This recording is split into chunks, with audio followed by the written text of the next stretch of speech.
পিতার কথা বাচ্চা মেয়েটার কর্ণগোচর হতেই সে ধীরে ধীরে বেরিয়ে এলো রন্ধনশালার ভেতর থেকে। তাহার হাতে ও কপালে বেশ কিছুটা লেগে রয়েছে হলুদ বাটা।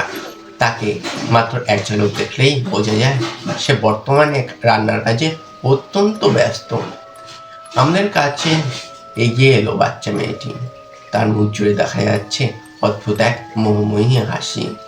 চারি আমাদের দিকে তাকিয়ে তার দুহাত জোর করে বলল, নমস্কার কাকাবাবু, কেমন আছেন আপনারা? বেশ কয়েকদিন পর আপনাদের দেখে ভারী খুশি হলাম। হ্যাঁ চারিমা, আমরা ভালোই আছি।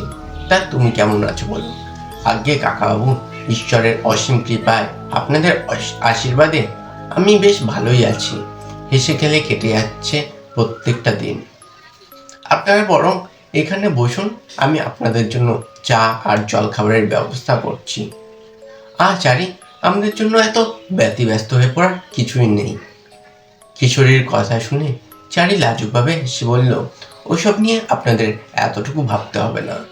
আমি একা হাতেই সবটা সামনে নিতে পারবো সুন্দরভাবে। আপনারা একটুখানি বসে নিজেদের মধ্যে গল্প গুজব করুন, আমি এক্ষুনি চা বানিয়ে নিয়ে আসছি। এই কথা বলে চারি আর এক মুহূর্ত সেখানে দাঁড়িয়ে না থেকে এক প্রকার দৌড়ে চলে গেল রন্ধনশালার পানে।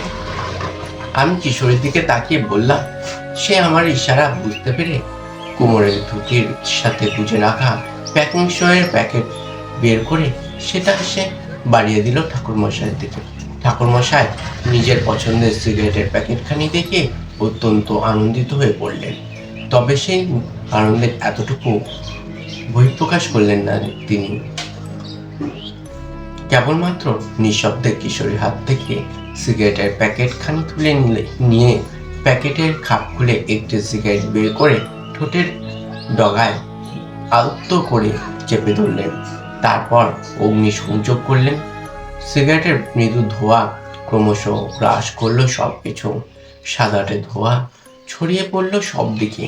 ঠাকুরমশাই বেশ তৃপ্তি করে সুটান দিতে শুরু করলেন। এবার তিনি তামাক সেবনে যখন অত্যন্ত ব্যস্ত, ঠিক এমন সময় কিশোরী বলে বসলো, ঠাকুরমশাই, আজ কিন্তু আপনাকে বেশ জমজমাট একটা গল্প শোনাতে হবে। আপনার মুখ থেকে শোনা ওই সমস্ত আশার ভৌতিক গল্প শুনতে নেহাত মন্দ লাগে না।